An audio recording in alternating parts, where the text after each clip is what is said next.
Bom dia, boa tarde, boa noite, or whatever the case may be.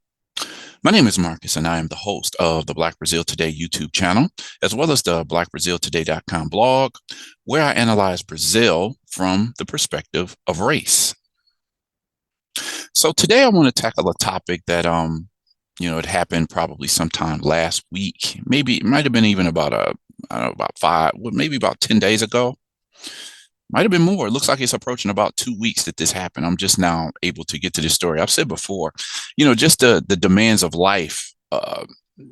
Sometimes it just doesn't leave me enough time to be able to jump on stories as quickly as I would like to. But I'm quite sure there's plenty of you who still haven't heard about this story, so I wanted to talk about it today. Over the years on Black Brazil Today, police violence and the influence of skin color on who gets stopped or who gets taken out by Brazil's military police is something that I've frequently talked about.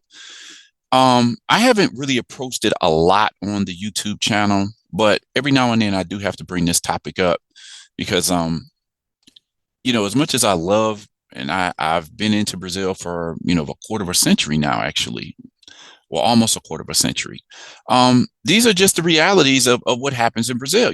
Police violence is something that just happens all over the country, and it always disproportionately affects those who are not considered white.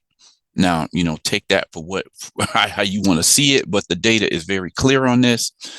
So today, there's several things going on with the story that I want to discuss today because there's so many things involved, directly in the story and just the historical context. I always like to put my videos in context. So the name of today's video, in Rio, military police pull up, stop, and point a weapon at Black teenagers who are the children of foreign diplomats in the country. Speaks volumes. It's one thing. I've said this for years. This type of thing happens in Brazil all the time. It just never really captures international spotlight. I try to do my own part just to talk about this from time to time so that, people should know that if you're not considered white in Brazil, whether you're a foreigner or somebody who you're actually a Brazilian, you live in, this is your home country. These are things that can happen. You're not going to be shielded. If somebody sees a person with brown or dark or black skin, nobody's going to know what your nationality is if you're walking around the streets in places like Sao Paulo, Rio, Salvador.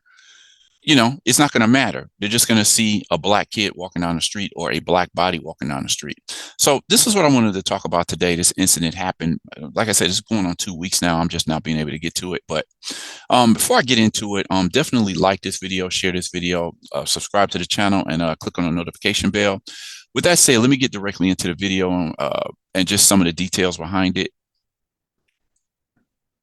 Okay, so as I've said, skin color, police, and suspicion. It's been years now that the media in Brazil have documented the influence of skin color and how police choose who they're going to stop in the streets for whatever reason.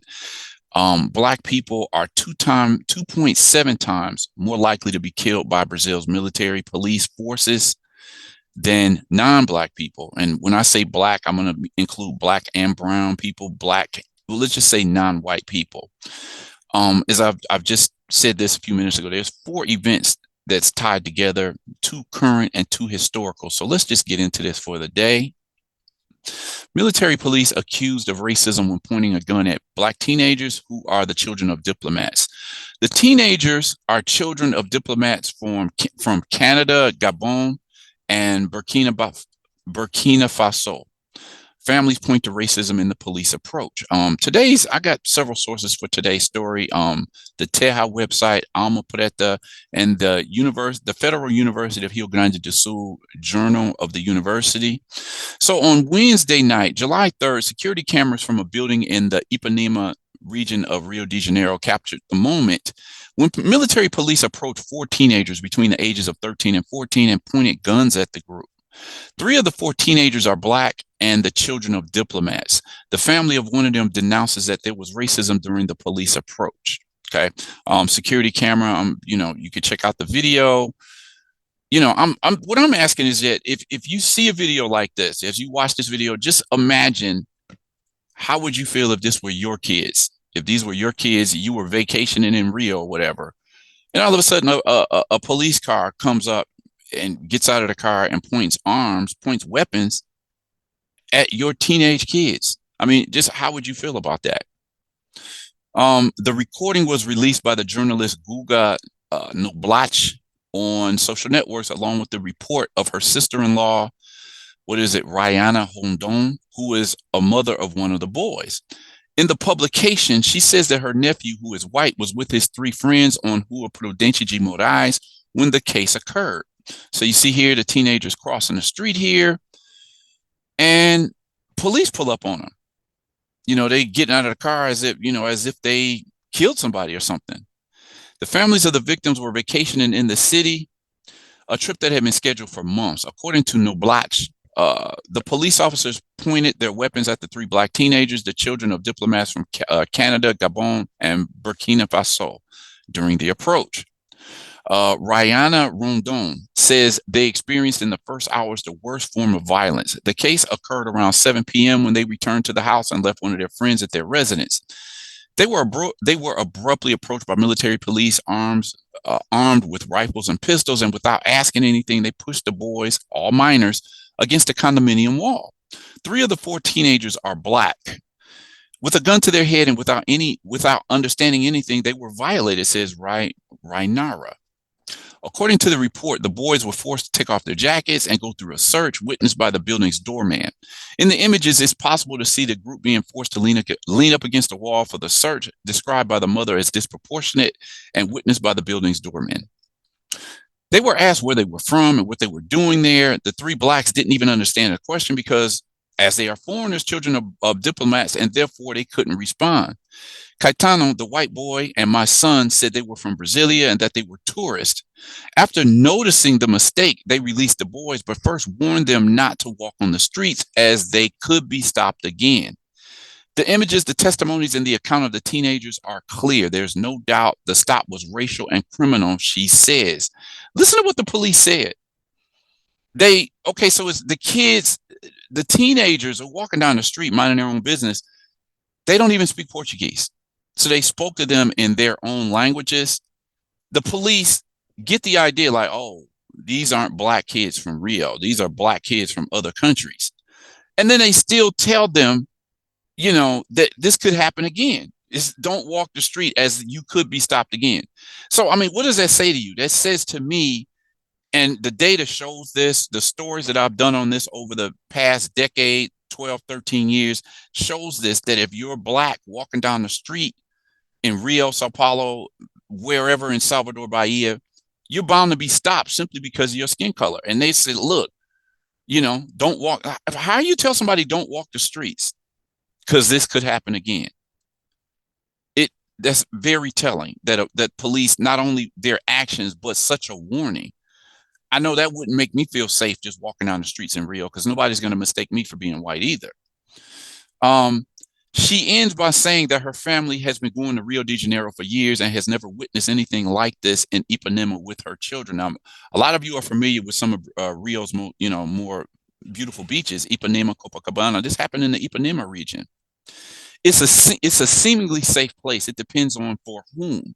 Before the trip, I made countless recommendations, warnings, and advice of a worried mother. Don't carry your cell phone in your hand. Be careful with your backpack. Don't wander off on your own. I thought of several situations, but never that the police would be the greatest threat. It's traumatic. It's sad. It's painful. They are scared and hurt with scars that not even time will erase, she says. According to her, the Itamaraty has already been informed. That's Brazil's foreign relations. They take care of foreign relations in Brazil. So they've already been informed, and the consulates in Rio are already in action. We know this happens every day, but let's not remain silent. This fight is ours, she concluded. According to TV Global, the Gabonese embassy also sent a letter of protest to the Itamaraty. So this is the lady, Julie Pascali Mudote, and this happened to one of her kids. So, I mean, I want to hear how Brazil would explain this away. Like, no, we don't have racism in Brazil, once again. Julie Pascali Modote, the ambassador of the country, questioned the truculent action of the military police. The police are here to protect. How can you point guns to the heads of 13-year-old boys? Even for us adults, you stop me, ask me, introduce me first, and then tell me what you're complaining about. At this moment, we can start the dialogue, but you don't come with a gun and tell me to put my hand on the wall. We believe in Brazilian justice and we want justice. That's all, she said. So the other thing I want to point out here is that, some people will say, well, the white guy was stopped too. Okay, but let's see what the majority rules here. If there's a group of teenagers and the majority of them are black, the teenagers are going to be stopped regardless. The question would be here for anybody who would want to argue that, well, they stopped the white guy too. Like, no, if it was four white guys walking down the street in Ipanema, with certainty, this would not have happened. The white guy just happened to be there. If it had been 3 black teenagers and no white guy, they still would have been stopped. If it had been 4 white teenagers, they most likely would not have been stopped. There's already been just numerous data released that shows who's being approached by police and who's not, or at least who's being the overwhelming target of police actions in Brazil. In a statement, the press office of the Secretary of State for the Military Police reported that the police officers involved in the action carried body cameras, and the images will be analyzed to see if there was any excess act by the agents. In all training courses, the Secretary of State for Military Police inserts in the curriculum as an absolute priority subjects such as human rights, ethics, constitutional law, and special laws for the squares, the plazas, and the officers that are part of the corporation's workforce, said the military police. The civil police reported that after the publication of news about what happened, the Special Tourism Support Office started the investigation. Agents seek to identify the young people who will be heard. The report also asked the Itamaraty for clarification, but so far there's been no response. Okay, so I know that since then there's been an apology issued, but this is always the same thing. Nothing's ever done. This does not stop police actions in particularly a city like Rio. This is going to keep happening. It's been happening for decades. Black people have always been the target of military police in Brazil. So let's not fool ourselves as if something's going to change. What I want to talk about at this point is how all of this happened in this particular week. This incident happened on July 3rd, which is incredible because July 3rd is Brazil's national day to combat racial discrimination, which is, what this photo is saying here.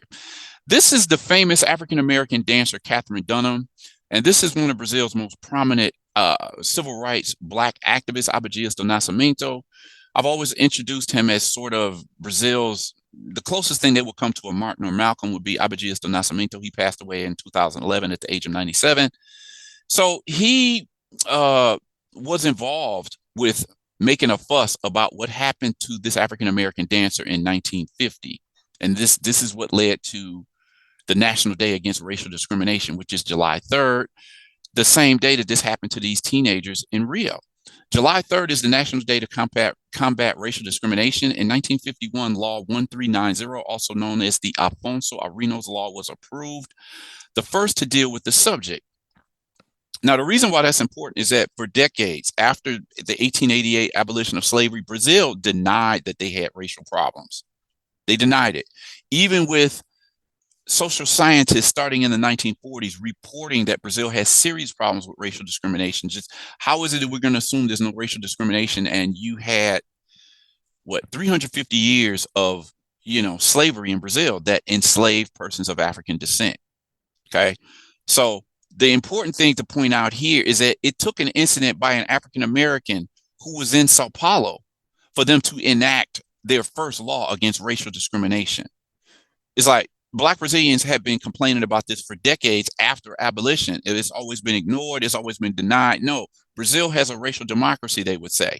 But because Catherine Dunham was internationally known and she was a dancer from the United States, this made international headlines, which prompted I think it was a senator named Afonso Arinos to create this law. Okay.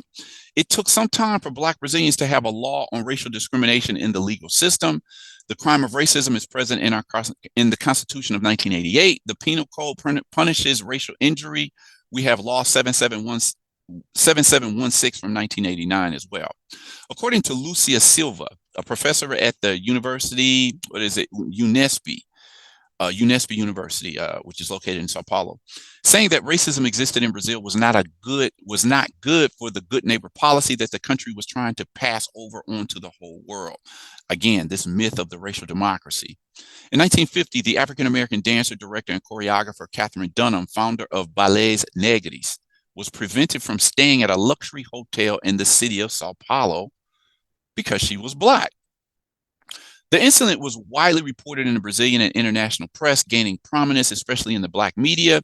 On July 11, 1950, during the premiere of her performance at the Teatro Municipal, or the Municipal Theater in Sao Paulo, Katherine denounced the case of discrimination to the journalists present. Afro-Brazilian intellectual activists also spoke out, demanding action against racial prejudice in Brazil. So I was saying how Black activists such as Abdias do Nascimento and his theater group and other Black activists of the time denounced this racism. Black Brazilians, again, have been speaking out against racism in Brazil for decades after abolition, but it took an African-American dancer in the country to bring international headlines to this case in Brazil that would lead to the first law against racial discrimination. Now, the other thing I wanted to mention is that on July 7th, this is what I'm saying, this happened on July 3rd. Just a few weeks, almost 2 weeks ago, this happened on July 3rd. July 3rd is also Brazil's National Day Against Racial Discrimination. Then on July 7th, it was the 46th anniversary of the formation of what's called the Movimento Negro, Brazil's Black rights organizations.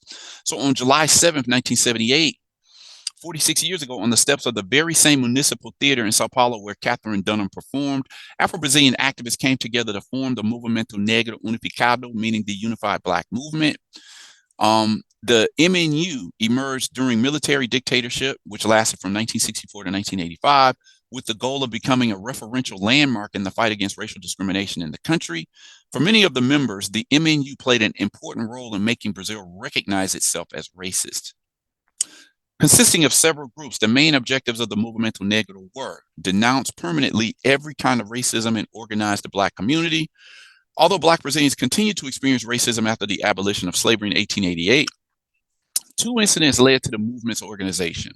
The first was the murder of the young Black man Robson Silveira da Luz in a police district where he had been taken into custody, accused of stealing fruit at a fair, and in the discrimination suffered by four Black boys impeded from playing volleyball on a children's team at the Regatas Tietê Club. So these racial discrimination had been going on in Brazil for all of those years. Brazil's first Black organization was the Frente Negra Brasileira, which came up in 1931. So Black Brazilians have been talking about racial discrimination for years. It's just that Brazil as a whole ignored it and tried to play to the world as if it was a racial democracy. So this was the formation of the Movimento Negro. Then we have this same week, the João Pedro case. The police who were accused of killing this 14-year-old kid in 2020, they were basically, they were absolved. They were found innocent. You know, the judge didn't find anything wrong with what happened here. You know, it was unfortunate that he died, but we're not going to hold the police responsible for the death of this 14-year-old kid. This made international headlines back in 2020. You know, it led to a lot of protests. It led to the rise of the slogan Vidas Negras Importam in Brazil, which means Black Lives Matter. So on July 9th, again, all of this in the same week, Judge Juliana Bessa Ferraz Crichton, it seems, I guess that's how you say her name, of the 4th Criminal Court of São Gonçalo in Rio de Janeiro acquitted the 3 police officers accused of killing 14-year-old João Pedro Matos Pinto on May 18, 2020. Again, this is young João Pedro. João Pedro was the victim of a rifle shot when playing at home with his friends during a joint operation by federal police and the civil police at the site. The boy was struck in the stomach and rescued by helicopter, but he succumbed to his wounds. So all of these dates, 2 historical and 2 incidents that happened in the same week that I'm tying together because all of this is going on, right? You had 3 Black teenagers being pulled over by police in Rio with guns, you know, pointing at them. You had the police being you know, their actions being excused by a judge in Rio de Janeiro for killing João Pedro in 2020. And then you had the historic formation of the Movimento Negro, as well as the act and the act that led to a law against racial discrimination. All of this, we recognize all in the same week. So this is why I wanted to present this story, because there was so much going on here. Now, just to put all of this in context, these are big stories. Black lives shattered. Outrage as boy 14 is like Brazil's latest victim. That's the story I was just telling you about, João Pedro. This is Atlanta Black Star talking about the situation of the black kids, the black teens being pulled over with a gun being pointed at them in Rio. So Atlanta Black Star already covered this story. The Guardian says Brazil apologizes after 3 black diplomats, teenagers, were searched at gunpoint. Again, this is João Pedro, what happened there. Teens killing stirs Black Lives Matter protest in Brazil. Genocide of black youth. It goes on and on. What else do we have here? These are just some of the pictures. This is João Pedro. All of these teens, some of the pictures I can't even show. This is Agatha Felix. She was a victim of police murder in Brazil, I think also in Rio. There's numerous stories on the blog. All of these people here, well, not all of these stories are not about police actions leading to somebody's death. Some of them, there's other stories involved in here. Look at this headline: Brazilian police much more violent against black people, which I've been saying for years. These are just some of the pictures. Here's a story from 2014: 17-year-old black teen killed by military police. Police pepper spray people trying to help. Ambulance arrives after 2 hours. Another headline: 2 black girls, 4 and 7, killed by gunfire in Rio. Military police claim no responsibility. Residents say otherwise. That's always the case. If you study Brazil for any amount of time, you're going to constantly see police action leading to someone's death, whether they always say they're in exchange of gunfire between them and, drug traffickers and, poor neighborhoods. And the bullets just fly, and bullets don't have a name. They just catch people. So you're constantly seeing people carrying these small caskets to funerals, people constantly losing their children, as we can see from this story. As I've said this several times, I could create a whole blog just on police violence in Brazil and how many people get killed every year. Military police killed João Vitor, another youth in Rio de Janeiro. Okay. Military police took more than 100 shots at 5 black youth killed in a car in Rio. Governor says case didn't involve racism. This was a huge story from 2015. 100 shots. This is Agatha Felix. Again, another girl that was victimized by police bullets and gunfire. Ending violence against black youth in Brazil. If nothing is done, there will be 43,000 Brazilians between the age of 12 and 18 dead. From 2015 to 2021, they are 3 times more likely to be killed if they're black than if they're white. The headlines go on and on. Okay. Rio de Janeiro asks why its cops kill so many people. Black and poor youth are the biggest victims of violent death. Headlines go on and on. This is the story about João Pedro from 2020. Horrific story. A father grieving on his son's casket. The headlines are very clear. If you, like I said, if you study Brazil, if you follow Brazil for any time, you're going to always see people crying at funerals, people protesting, people throwing rocks at police. What was this here? What profile do I fit? Racial profiling. Why are black men in vehicles suspicious? Bike riding while black. YouTuber recording a video for channel interrupted when police approach him with guns drawn. So this isn't something this is not just a random incident. This happens all the time. This is another story that happened in 2020. I'm not even going to read the headlines. You read it, check it out. These are all stories that you can find on Black Brazil Today. The movie called M8, I think it was called, if you translate it, it's called When Death Rescues Life. It's the story of a black male who was attending medical school in Rio, and he was the only black student in this medical course.